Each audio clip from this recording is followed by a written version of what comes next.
মূলত মেয়েদের জন্য 5টা সাজসজ্জা হারাম। কয়টা সাজসজ্জা? 5টা। 1 নাম্বার সাজসজ্জার নাম হচ্ছে পরচুলা। এটা মা বোনদের ওয়াজ করছি, আলগা চুল কোনো মা বোন লাগাতে পারবে। এটা হচ্ছে ফ্যাশন হয়ে গিয়েছে, বক কাটিং দেয় অনেকে। বক কাটিং আছে না নাই? বক কাটিং জানেন? আপনার এই লম্বা চুলটা থাকবে না, গোল চুল হবে, ছুচলা ছুচলা।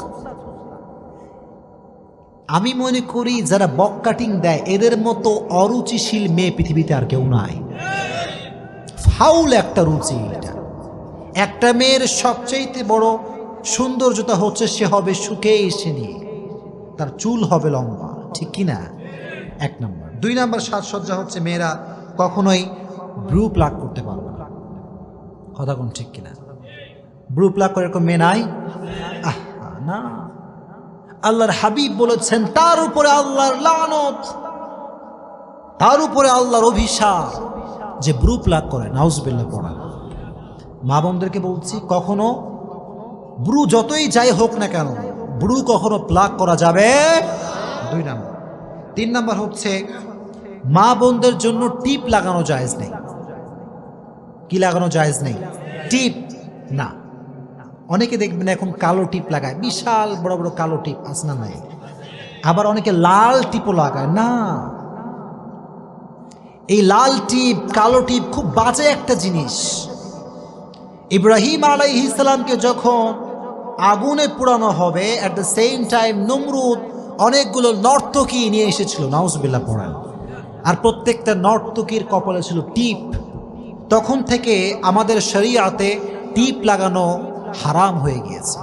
এজন্য কোনো মেয়ে কখনো লাল টিপ কালো টিপ ইউজ করতে পারবে। আল্লাহ মা বোনদেরকে এই ফিতনার থেকে বাঁচায় দিক, পড়ন আমিন। 3 নম্বর। 4 নম্বর, মা বোনেরা ঘণ্টা যুক্ত কোনো নূপুর পড়তে পারবে না। কি যুক্ত নূপুর? ঘণ্টা। মানে নূপুর পরা না জায়েজ তা না, নূপুর পরা জায়েজ, তবে ঘণ্টা যুক্ত নূপুর পরা জায়েজ নেই। এর ব্যাখ্যাটা আমি বলে দেবো আপনাদের সবাইকে, শুনবেন সবাই। প্রিয় ভাইরা, মনে করেন আমরা এখানে বসে আছি, ফর এক্সাম্পল আমরা সবাই তাফসীর শুনছি, ঠিক কিনা? এখন এখান দিয়ে যদি একটা মেয়ে হেঁটে যায়, পায়ে নূপুর আছে, ঘণ্টা নাই, আপনারা কি কেউ বুঝতে পারবেন? পারবেন না। বুঝেন কথাগুলো? Just try to ponder on this matter, একটু ভাবেন। আর একইভাবে একটা মেয়ে যদি নূপুর পরে আর যদি নূপুরে ঘণ্টা থাকে, সে যাবে আর এলাকাবাসীকে সবাইকে খবর দিবে আমি যাচ্ছি, ঠিক কিনা?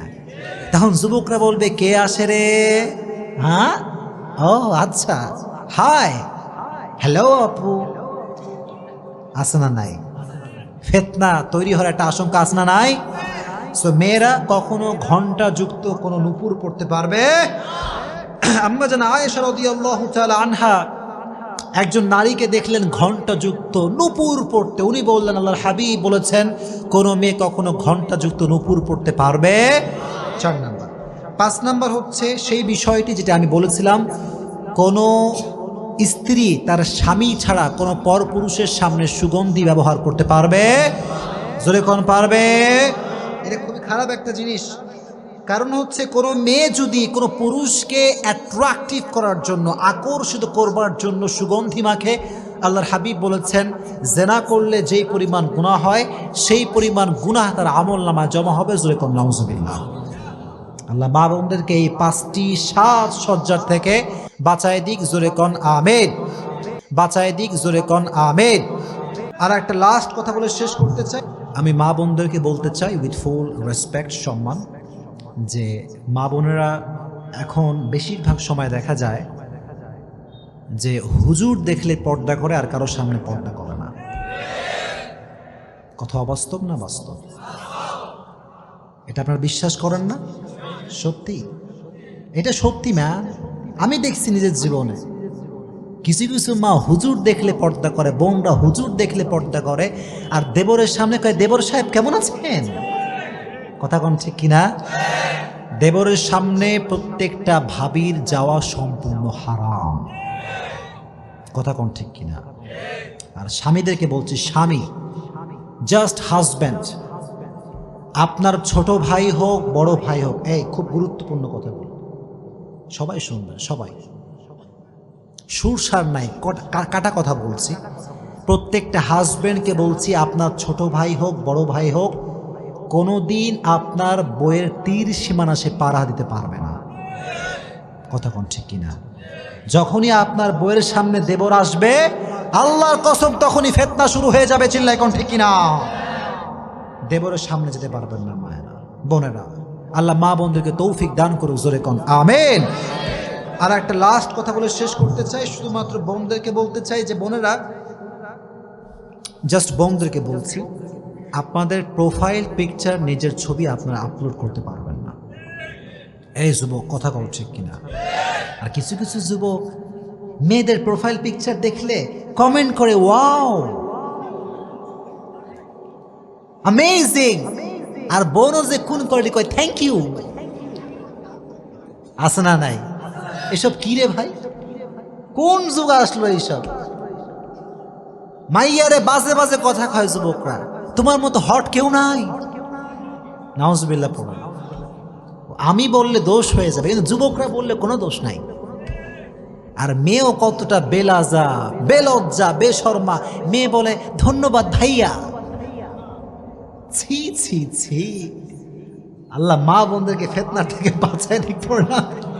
মুরব্বীরাও হাসে, আমি কি করবো কর?